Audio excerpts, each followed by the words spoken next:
चेतावनी, वार्निंग, भड़ुए, गद्दार, गांडू, हरामखोर और लवड़ू इस वीडियो को ना देखें, क्योंकि अगर आगे देखते हो और अगर गांडू और गद्दार हो तो आज कान और गांड दोनों से खून निकलने की ज्यादा आशा है। दूसरा, सबसे पहले मैं माफी मांगना चाहता हूं लेडीज से, पूरी महिलाओं से, क्योंकि हो सकता है मेरी भाषा आपको पसंद ना आए, उसके लिए माफ कीजिएगा। आज सिर्फ और सिर्फ आवाज सिर्फ मेरी है, लेकिन गुस्सा पूरे देश का है। चेहरा सिर्फ मेरा है, लेकिन स्वाभिमान पूरे देश का है। और कोई मुझे ये कमेंट्स में जो ज्ञानी लोग बैठे रहते हैं वो लिखने के लिए कि जो लोग गाली बकते हैं वो औरतों का सम्मान नहीं करते, ऐसा कोई लेना देना नहीं है। इसका मतलब ये हुआ कि जो गाली नहीं बकते हैं वो बड़े शरीफ लोग हैं, ऐसा कुछ नहीं है। अंग्रेजी में बकने वाले को डूड कहा जाता है, हिंदी में जो बोलते हैं उनको क्या कहते हैं, अनपढ़। ठीक है, हम वही सही, लेकिन आज देश की बात करेंगे। जो इंटेलेक्चुअल्स हैं, जो हाई सोसाइटी के लोग हैं, वो ना देखें। आज तो मिट्टी की कसम है, जो बात करूंगा कड़वी करूंगा, देखना नहीं देखना आपकी मर्जी है।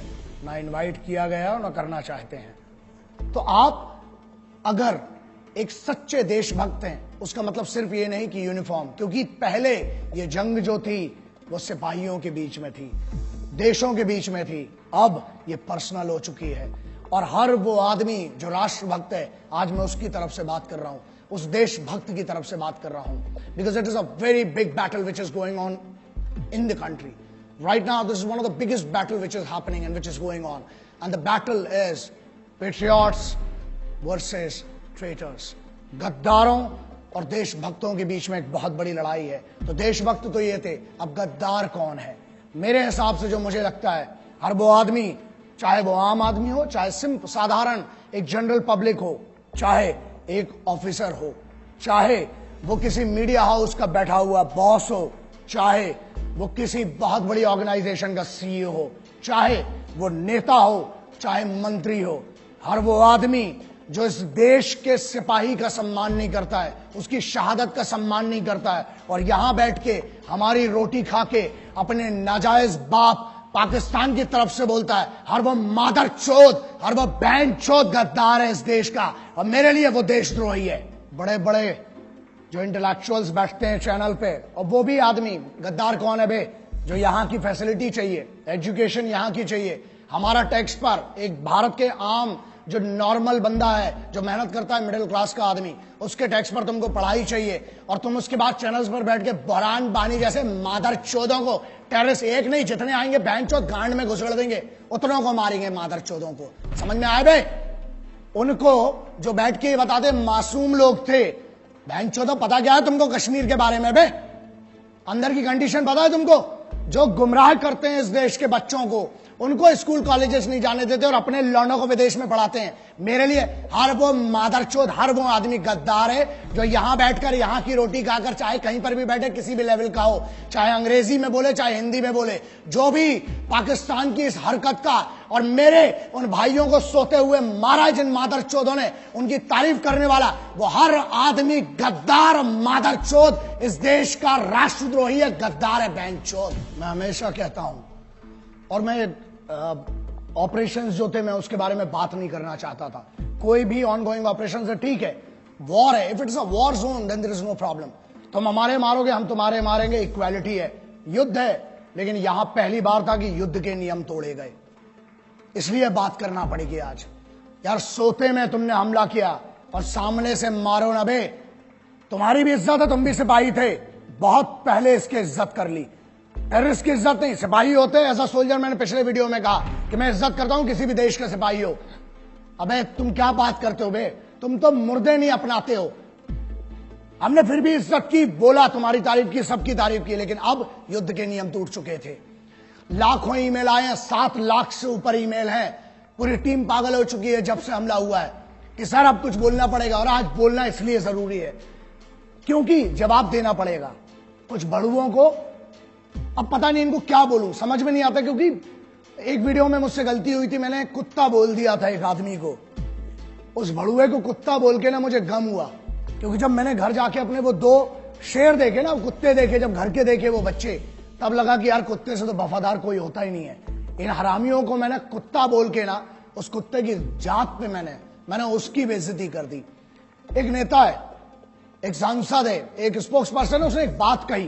क्या कही वो बहुत जरूरी है, मैं आपके सामने पढ़ के सुनाता हूं। उसने फेसबुक में, ट्विटर में क्या शेयर किया और बेशर्मी से क्या लिखा और क्या कहा, उसका जवाब आज जरूरी है।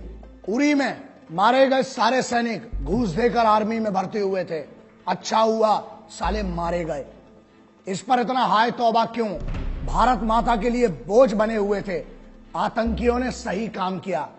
इस आदमी ने एक दूसरे इंटरव्यू में, एक और आइटम है, एक और है, उसने क्या कहा? उसने ये कहा कि भारत की तरफ से जो सिपाही मरे उरी में, वो शहादत नहीं है।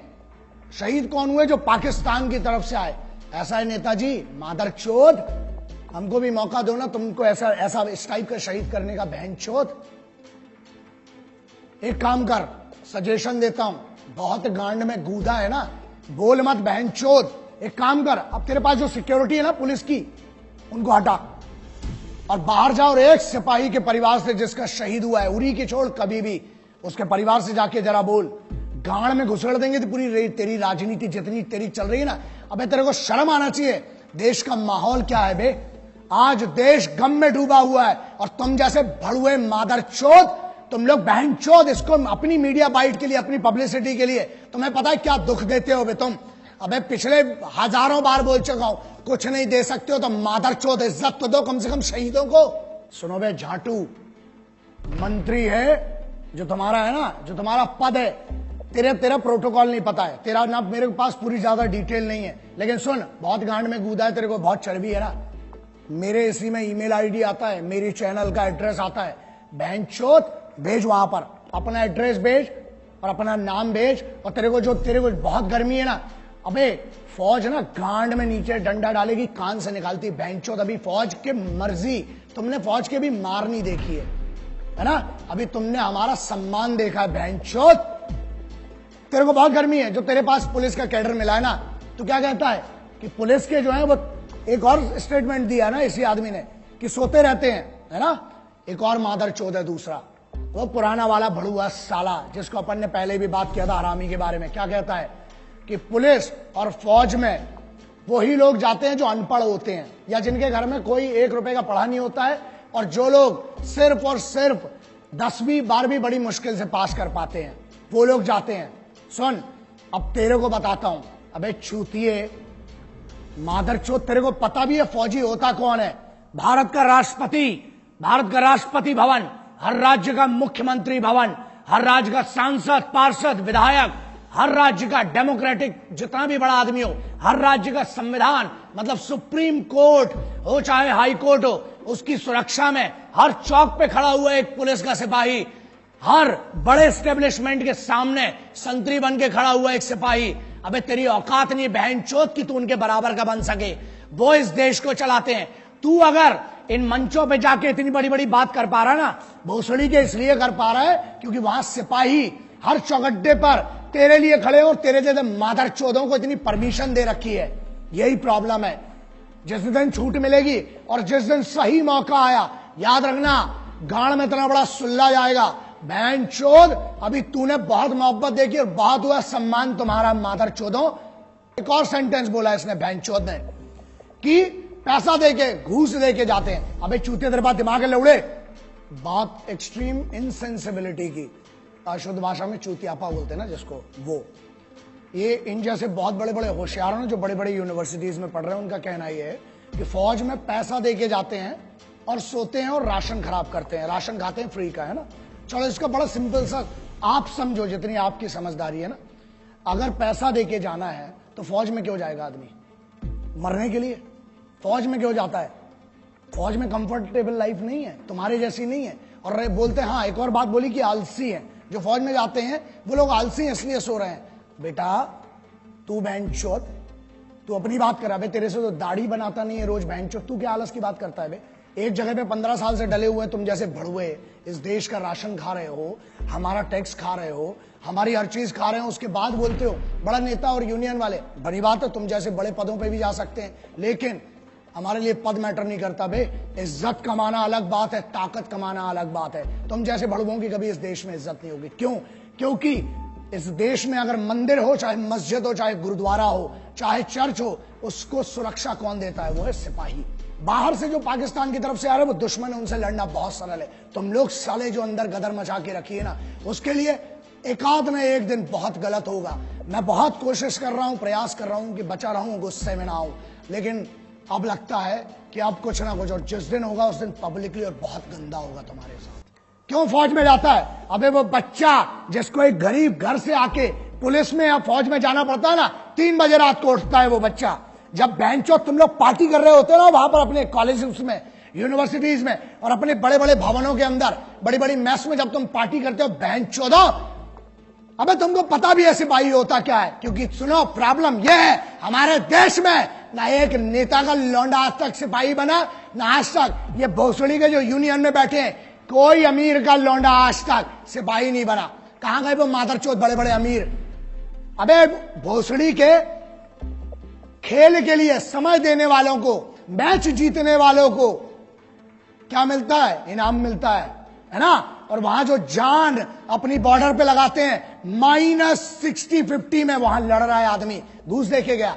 चल माना बहनचोद तेरी बात, चल घूस देके गया बहनचोद, तू दे देना मादरचोद, है गांव में दम तेरी, तू जा घूस देके बहनचोद उधर पे, एक दिन की नौकरी कर मादरचोद। अबे आर्मी की और कमांडोज की छोड़, स्पेशल फोर्सेस की बहनचोद, एक दिन मैं देता हूं चैलेंज, अबे तेरी पूरी जिंदगी की पेमेंट दूंगा इन बड़वे मादरचोद गद्दारों की। जा एक दिन ट्रैफिक पुलिस का काम करके देख मादरचोद, धूप में वहां खड़े होकर देख, पानी में खड़ा होकर देख, मुंबई पुलिस हो, चाहे दिल्ली पुलिस हो, चाहे हरियाणा हो, चाहे उत्तर प्रदेश हो, एक पुलिस के सिपाही का काम करके देख। फौज की तो बहुत दूर की बात है, तेरी गांड में इतनी दम नहीं है बहनचोद। और सुन, ये बात क्लियर सुन ले, आज तुम जैसे मादरचोदों को अगर मार के जेल जाना पड़ा, 14 साल मंजूर है बहनचोद। जिस दिन मेरे सामने पड़े ना मादरचोद, मारूंगा, लेकिन एक बात पक्की है, पब्लिकली मारूंगा, अकेले कभी नहीं मारूंगा, क्योंकि तुम जैसे आगे और पैदा ना हो बहनचोद। अबे मुझे तो शर्म आती है, माफ करना, जिसने तेरे को पैदा किया ना, मां मुझे माफ कर दे, तेरे को भी नहीं पता था कि ऐसी मादरचोद औलाद पैदा करोगी मां आप। शर्म आती होगी उस मां को भी अपने कोख पे जन्म पे कि ऐसा गद्दार पैदा कर दिया बहनचोद को।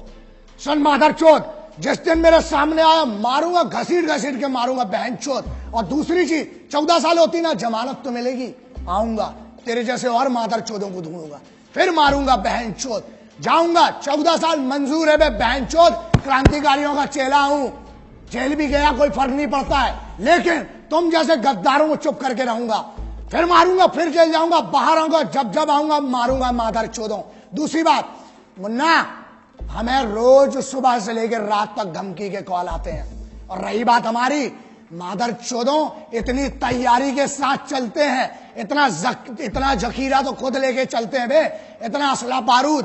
मादरचोदों 1 किलोमीटर तक धुआं धुआं करूंगा जिस दिन मैं मारने पे आया बहनचोद। और ये दम बुलेट प्रूफ गाड़ी की नहीं है, बीपी की, जिसमें बैठ के घूम रहा हूं। गाड़ी के बाहर आने के बाद भी जगह बोल तू बहनचोद, नाम बता उस जगह का, अकेला आऊंगा मादरचोद, ईमेल कर, फोन नंबर ले मेरा, लिख चैनल पे अपना एड्रेस, आऊंगा मारूंगा बहनचोद को उसके तेरे को। लेकिन सुन, तुम जैसे जितने मादरचोदों सिपाहियों के बारे में, उनकी शहादत के बारे में बोलना बंद करो मादरचोदों, वरना मेरे जैसे बहुत पागल हैं, एक को काटोगे 1000 खड़े होंगे, हर बार पैदा हुए आगे भी होंगे, मार डालूंगा बहनचोद तुम जैसे एक एक को। मैंने बहुत कोशिश की है कि वो गुस्सा ना दिखाऊं, अच्छे से प्यार से बात करूं, लेकिन अब ये लड़ाई जो थी, पहले लड़ाई फौज की या सल्तनत की या देशों की थी, बात अलग है। अब ये लड़ाई भारत के, हिंदुस्तान के हर सिपाही की नहीं रह गई है, ये लड़ाई हो गई हर हिंदुस्तानी की। क्यों? क्योंकि तुमने जंग के नियम तोड़ दिए, तुमने यार सोते हुए मारा। बात यह है उन 17-18 या उन 50 लोगों की नहीं है जो अभी मारे गए, बात यह है कितने तक यार, कब तक सहन करेंगे। अब now it is the right time to retaliate and remember, but you will have to pay for it. याद रखना, कुछ व्हाट्सएप और फेसबुक वीर आए हैं आजकल, बहुत बड़े बड़े योद्धा, कुछ भी लिखते हैं। मैं उस यूथ को ये मैसेज मेरा बहुत जरूरी है, रिमेंबर, फेसबुक और व्हाट्सएप पे जंग नहीं लड़ी जाती है, ठीक है? आप तैयारी कीजिए, जैसे यूथ की बात है, अभी एक बात करिए, एक बानी, अभी एक बंदा जो बीएसएफ का असिस्टेंट कमांडेंट बना है, नया लड़का, आपको पता है वो भी जम्मू कश्मीर से आता है, उसने तैयारी की, उसने दूसरा रूट लिया, वो आज एक ऑफिसर बना। He can actually make some difference. वहां बैठे बैठे फेसबुक और व्हाट्सएप, गाली मत बको, अपने दुश्मन है जो भी है, गाली मत बको, मतलब फेसबुक और इस पे, ठीक है मैंने बकी, मैं मानता हूं, लेकिन मेरे पास कोई ऑप्शन नहीं छूटा था। बहुत सारे ईमेल्स आए, लाखों ईमेल आ रहे हैं और कमेंट्स भी आ रहे हैं व्हाट्सएप, हमारे जो जितने भी चैनल्स हैं उस पर आ रहे हैं।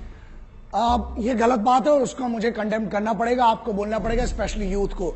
अब बहुत सारे लोगों ने लिखा सर पाकिस्तान को उड़ा दो, पॉइंट ब्लैंक मार दो, पूरा पाकिस्तान पे न्यूक्लियर अटैक कर दो। यार वॉर ऐसे नहीं होती है, पहली चीज। There are lot of things involve in that. Democratic level पर अलग होती है, बहुत सारी चीजें होती हैं। फौज को अपना मूवमेंट करना है, वो अपने हिसाब से करेगी ना, व्हाट्सएप और फेसबुक के हिसाब से फौज नहीं चलेगी। स्पेशली जो इंडियन स्पेशल फोर्सेज हैं या वर्ल्ड वाइड जो भी स्पेशल फोर्सेज होती, पहली बात हम कोशिश यही कर रहे हैं कि हम तो कोई उल्लंघन ना करें, और अगर करेंगे भी तो पता नहीं चलता, पहली बात, और पता होने भी नहीं देंगे इस बार जो कार्रवाई होगी। नाउ पाकिस्तान उड़ा दें, यार वहां पे भी मासूम लोग हैं। जंग पाकिस्तान में रहने वाले मासूम और नॉर्मल लोगों की, पाकिस्तान के आम आदमी की नहीं है और हिंदुस्तान के आम आदमी की नहीं है, लेकिन अब आपने बना दी है ये जंग। बट हम अभी भी कहते हैं कि जंग से कभी किसी का फायदा नहीं हुआ है। तुमने हम पे 5 थोपी, 5 बार हारे हो, लेकिन इससे किसी का फायदा नहीं होता है। कोशिश करना, दुआएं करना जितनी हो, शिद्दत से दुआएं करना कि कभी जंग ना हो, क्योंकि उससे किसी का फायदा नहीं होता, हमेशा नुकसान होता है। बातचीत से अगर बात बन रही होती तो ये मुद्दा नहीं आता। हम लोगों ने तो हर बार कोशिश की, तुमने नियम तोड़े, अब हड्डियां तोड़वाओ, वो तुम्हारी मर्जी है। हिंदुस्तानियों का स्वाभिमान बहुत बड़ा होता है, अभिमान बहुत होता है अपने में। कैसी बच्चों जैसी बातें कर रहे हो तुम लोग, हाँ समझ में नहीं आया ना, बताता हूं। अबे हमारे इधर तो बेवड़े भी होते हैं ना, वो भी गुस्से में एक दूसरे को गुटका नहीं देते हैं, समझ में आ गया। अबे तुम तो कश्मीर मांग बैठे पागलों। दूसरी चीज, हमारे इधर ना, अबे पब्लिक ट्रेन, लोकल ट्रेन में ना, वसई विरार साइड की कोई ट्रेन होती है, उधर अंबाला पटियाला की कोई ट्रेन होती है लोकल ट्रेन, अबे वहां पर लोकल ट्रेन में सीट नहीं देते हैं, तुम तो कश्मीर मांग बैठे। और अगर पैर की धूल होती तो फिर भी 1 लाख बार सोच के चलो दे दिया होता, मोहब्बत से मांगते तो। अबे तुम तो दुश्मनी में हमसे हमारा मुकुट कश्मीर मांग बैठे हो। हमारा था, है, और कुबत और गांड में तो ले लेना, बहनचोद हमारा था, है और रहेगा। जितनी बार घुसोगे उतनी बार मारेंगे, आ जाओ, प्योर इन्विटेशन है। और रही बात हमारी, हम जैसे पागलों को घंट फर्क नहीं पड़ता, बहनचोद डंडा डालेंगे, पेलेंगे जितनी बार आओगे। माफ करना, मैं उनसे माफी मांगना चाहता हूं जो मेरे सिपाही, चाहे वो पुलिस के सिपाही हैं, चाहे मेरी फौज के सिपाही हैं, चाहे जो भी सिपाही हैं जिनकी हम बात करते हैं, जो यूनिफॉर्म पर है, जिसने यूनिफॉर्म पहनी है, कोई सी भी यूनिफॉर्म है, वो इस देश का सिपाही है। अगर इन गद्दारों को मैं जवाब नहीं दे पाया हूं ढंग से, या इनके सम्मान में कोई कमी रह गई है, तो मैं आपको वादा करता हूं, एक कमांडो वचन, एक सिपाही वचन है, जहां मिलूंगा, जब मिलूंगा, आपकी तरफ से अलग से इनकी गांड में डंडा करूंगा, अलग से मारूंगा बहनचोदों को। ना सिर्फ हम जो है, हम सिर्फ तिरंगे के सगे हैं, ना हम किसी के उपकार के हैं, ना हम किसी सरकार के हैं, समझ लेना, ना हम किसी के उपकार के हैं, ना हम किसी सरकार के हैं। हम हैं तो सिर्फ हर फौजी, हर सिपाही के परिवार के हैं। हमको किसी से कोई मतलब नहीं होता, ना हम किसी के उपकार के सगे हैं, ना हम किसी सरकार के सगे हैं। हम हैं तो हैं सिर्फ और सिर्फ एक फौजी और एक सिपाही के परिवार के सगे हैं। बस इतना मेरी तरफ से आज जितना हो सका इस भाई से करूंगा, आज भी कर रहा हूं, आखिरी तक इस मिट्टी के लिए लड़ूंगा। और अगर तुमसे ना हो सके तो बताना, ये भाई तो आखिरी सांस तक तुम्हारे लिए लड़ेगा और इस मिट्टी के लिए लड़ेगा। ये वादा रहा तुमसे, आज भी और आगे भी। जय हिंद, वंदे मातरम, इंकलाब जिंदाबाद, भारत माता की जय।